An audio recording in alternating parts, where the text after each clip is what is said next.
Hay muchas historias circulando por el internet. Muchas de ellas son falsas o difíciles de creer.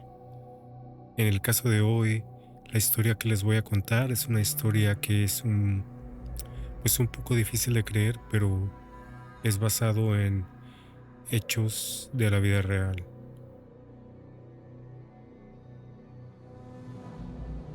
Y todo empieza la tarde del 23 de enero de 1987. Un herrero llamado Erasmus avivaba el fuego de su pequeño taller en una zona rural de Virginia Occidental. Erasmus tenía un ayudante de tan solo 11 años. El ayudante estaba en la parte trasera del taller limpiando. Erasmus y su pequeño ayudante estaban planeando ir a casa temprano esa noche, pero de último momento le llegó un pedido de herraduras, así que pues él sabía que eso no iba a pasar. Tendría que trabajar hasta tarde ese día.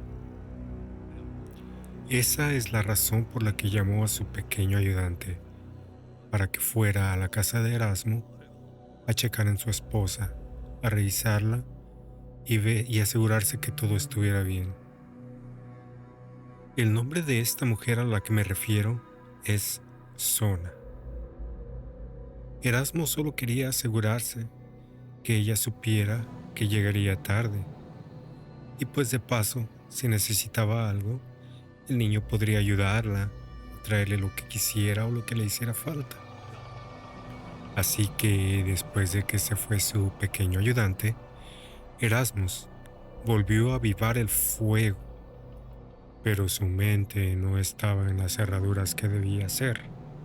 En cambio, él pensaba en su esposa.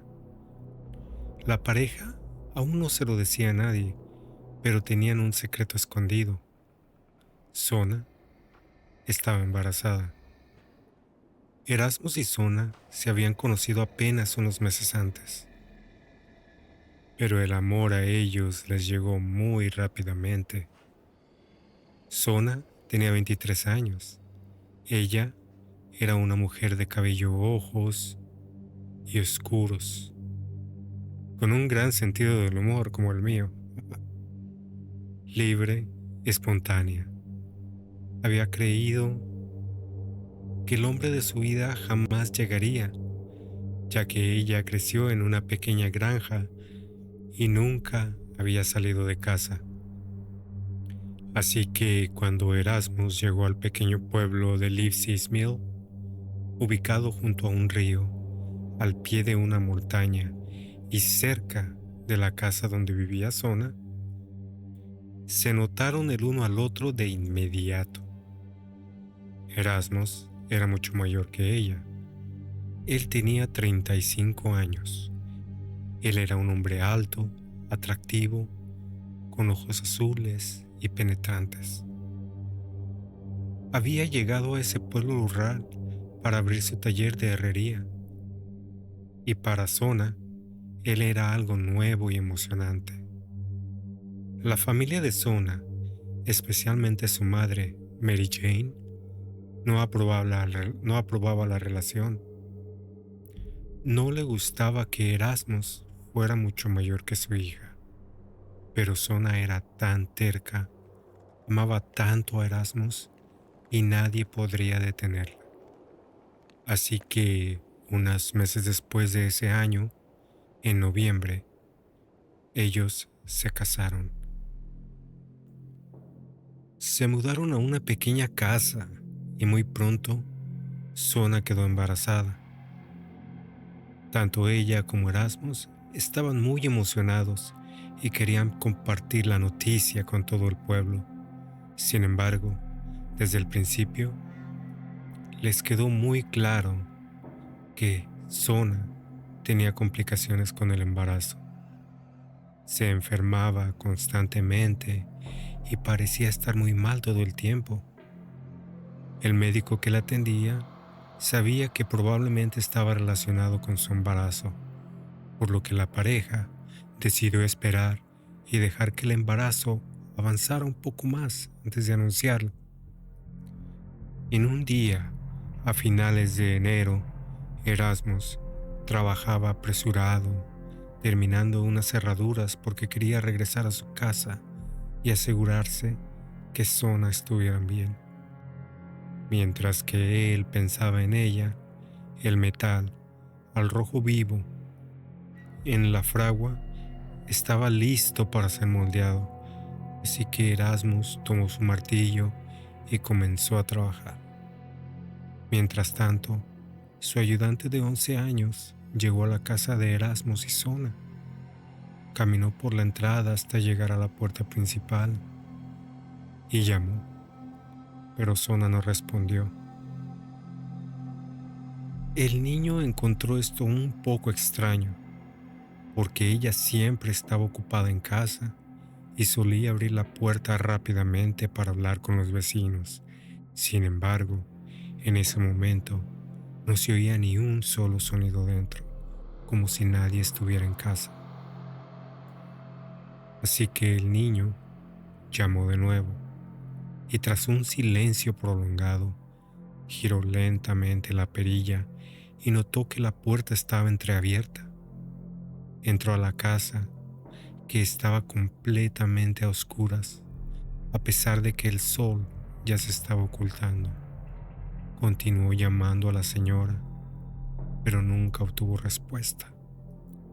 Mientras avanzaba por la casa, dobló una esquina y miró que en la base de las escaleras que llegaban al segundo piso había algo raro. Se detuvo en seco. Ahí, en el suelo, estaba Sona. Yacía boca arriba, con un brazo sobre el pecho, como si estuviera dormida al pie de las escaleras. El niño sintió miedo de inmediato. Algo andaba mal. Se acercó lentamente a Sona, llamándola una vez más. Pero al ver que no le respondió, que su pecho no se movía y ella permanecía completamente inmóvil, supo que algo terrible había sucedido. Aterrorizado, el niño salió corriendo de la casa y regresó a la suya. Apenas llegó, le dijo a su madre que creía que la señora Sona estaba muerta. La madre le ordenó que fuera de inmediato al taller del herrero para avisarle. Mientras tanto, ella buscaría al doctor, el mismo médico que la había estado tratando durante todo el embarazo. Desafortunadamente, el médico tardó más de una hora en llegar a la casa. Al llegar, encontró al niño y a su madre y a varios vecinos reunidos en la planta baja. Subió al dormitorio principal y encontró a Erasmus sentado en la cama, sosteniéndole la cabeza a su esposa en sus brazos, acariciándole el cabello mientras sollozaba, y él se mecía de un lado a otro desesperadamente. El doctor, que conocía bien a la pareja por las consultas recientes de Sona, sintió un nudo en el estómago al ver la escena, pero él sabía que como todo un médico profesional tenía que hacer su trabajo, así que se acercó y puso una mano sobre el hombro de Erasmus, diciéndole que necesitaba examinar el cuerpo de Sona. Erasmus no respondió, solo siguió llorando y acariciando su cabello. Finalmente, el doctor insistió y hizo a Erasmus a un lado, asegurándose de acomodar bien el cabello de su esposa alrededor de su cuello antes de arrodillarse junto a la cama para seguir acariciándola. El médico inició su examen y pronto confirmó que Sona estaba muerta. Tras revisar su cuerpo, llegó a la conclusión de que probablemente había fallecido de complicaciones de embarazo. El funeral de Sona se llevó a cabo al día siguiente en el cementerio local. Para entonces ya se había corrido la voz de que Sona estaba embarazada cuando murió. Durante la ceremonia, los asistentes no podían apartar la vista de Erasmus, quien estaba destrozado de dolor, llorando tan fuerte que apenas si podía respirar. Justo antes de que bajaran el ataúd a la tumba, Erasmus colocó en su interior la bufanda favorita de su esposa. Se despidió por última vez, cerró el féretro y vio el descender a la tierra. Extrañamente, lo que más llamó la atención de los asistentes no fue el dolor de Erasmus, sino la expresión de la madre de Sona, Mary Jane. En lugar de mostrarse afligida por la pérdida de su hija, pasó el funeral mirando a Erasmus con una expresión de odio y desprecio. Al terminar la ceremonia, la gente se acercó a Mary Jane y a Erasmus para darles el pésame, pero Mary Jane no le dirigió la palabra a nadie. Simplemente se dio la vuelta y se marchó en silencio. Algo andaba terriblemente mal, y ese pensamiento consumía por completo la mente de Mary Jane. Pero para cuando terminó el funeral de su hija, ya no estaba enojada con Erasmus. Su mente solo había preguntas. Y la pregunta que más se destacaba era cómo podía contactar a su hija. Ella necesitaba respuestas, necesitaba saber la verdad, necesitaba saber qué había pasado realmente. Apenas terminó la ceremonia, Mary Jane se marchó apresurada. Ya terminada la ceremonia, Mary Jane se marchó apresurada, fue directamente a su casa, entró a su habitación, se arrodilló y comenzó a orar, pero no rezaba por paz ni fortaleza en ese gran momento de dolor. No, oraba para que el fantasma de su hija se le apareciera y le revelara la verdad. Durante un mes entero, Mary Jane se obsesionó con la idea de conjurar el espíritu de Sona. Su vida giraba en torno a la esperanza de que su hija regresara una vez más desde el más allá para decirle qué había ocurrido. Rezaba sin descanso, pasaba las noches en vela, esperando señales, buscando cualquier inicio de la presencia de su hija. Cuando salía de su casa, murmuraba sin cesar, orando en voz baja y mirando a su alrededor, con la esperanza de verla aparecer en cualquier momento. Hasta que finalmente, una noche de febrero, mientras que Mary Jane se encontraba en su habitación rezando, una luz brillante apareció en medio del cuarto. Al instante, la temperatura descendió. Mary Jane sintió que se le erizaba la piel. Miraba fijamente aquella luz, convencida de que era su hija, pero tan rápido como había surgido, la luz desapareció. Lejos de asustarse, Mary Jane sintió que sus plegarias finalmente habían dado resultado. Esa era la señal que ella tanto estaba esperando. Así que continuó rezando con más fervor. Durante los 2 días siguientes, la luz volvió a aparecer en 2 ocasiones más, desvaneciéndose rápidamente cada vez. Pero Mary Jane nunca perdió la fe. Sabía que estaba cerca de contactar a su hija. Fue entonces que en la cuarta noche, mientras oraba en su habitación, la luz volvió a surgir. La temperatura volvió a descender, pero esta vez En lugar de desvanecerse, la luz emergió una figura, la figura de su hija. Sona estaba ahí, vestida completamente de negro. Su piel era pálida, sus ojos oscuros y hundidos. Su cabello, lacio, caía sobre sus hombros. Se quedó ahí, mirándola fijamente. Mary Jane, al ver esto, sintió un escalofrío recorrerle el cuerpo.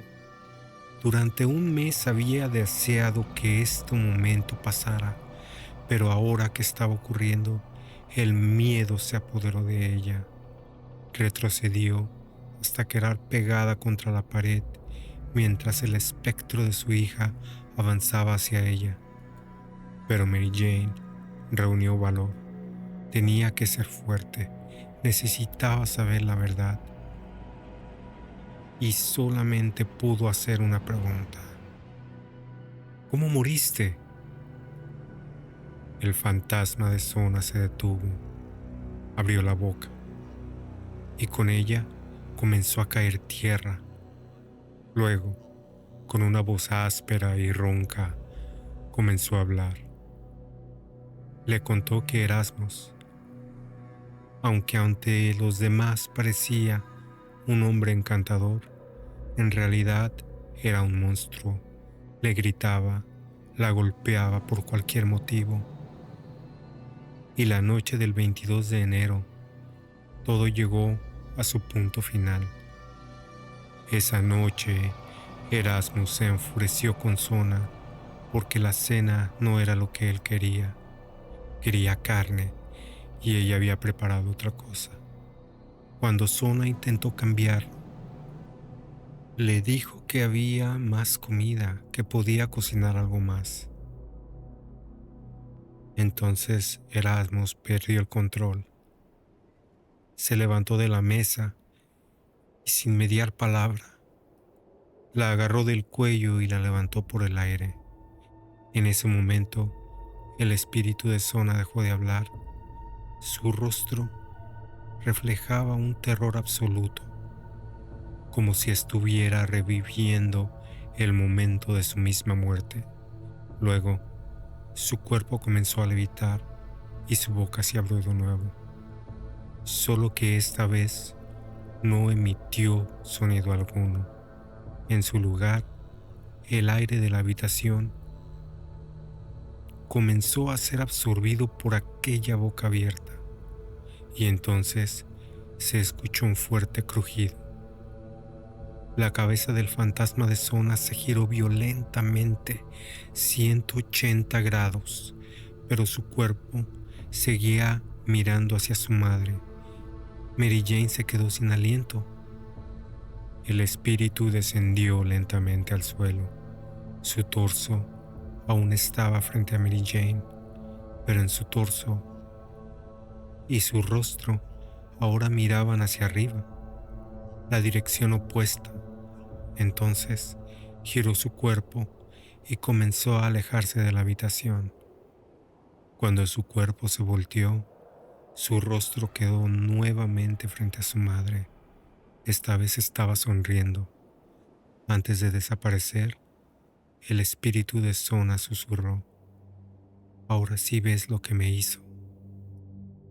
En un parpadeo se esfumó y el cuarto recuperó su temperatura normal. Mary Jane, sintiéndose abrumada, se dejó caer sobre la cama y rompió en llanto.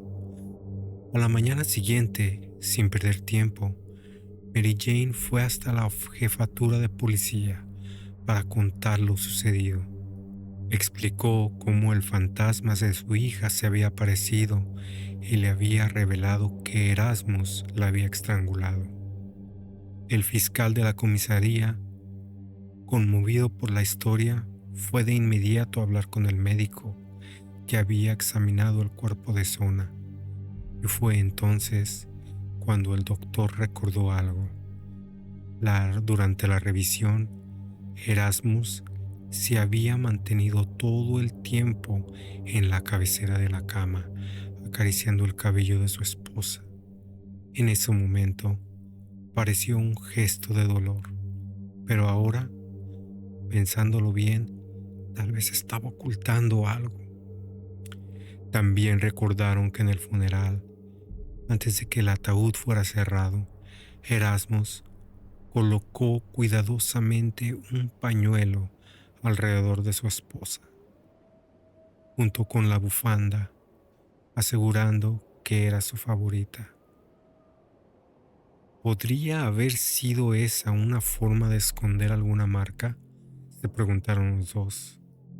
Para descubrir la verdad, exhumaron el cadáver de Sona y al retirarle el pañuelo lo vieron. Había marcas de dedos alrededor de su cuerpo. El cadáver confirmó que su cuello estaba dislocado y que la tráquea había sido aplastada. Erasmus fue arrestado de inmediato. Durante el juicio, Mary Jane subió al estrado y relató la visita del fantasma de su hija. La historia fue tan impactante y tan convincente que el jurado no necesitó más pruebas. A pesar de que no había motivo claro, lo declararon culpable. Así que Erasmus fue condenado a cadena perpetua, pero solo sobrevivió 3 años en prisión antes de morir de una enfermedad misteriosa. Después del juicio, se descubrió que Erasmus había estado casado 2 veces antes de conocer a Sona. Una de sus esposas lo había dejado por maltrato. La otra había muerto en un extraño accidente. Se decía que estaba ayudando a Erasmus a reparar la chimenea cuando de repente un ladrillo cayó y la golpeó en la cabeza. Hoy, en Virginia Occidental, cerca del cementerio donde descansa Sona, hay una placa que dice: el único caso conocido en el que el testimonio de un fantasma ayudó a condenar a un asesino. Y con esto concluimos la historia de Elva Sona Hitster de West Virginia, del condado de Greenbrier, Estados Unidos.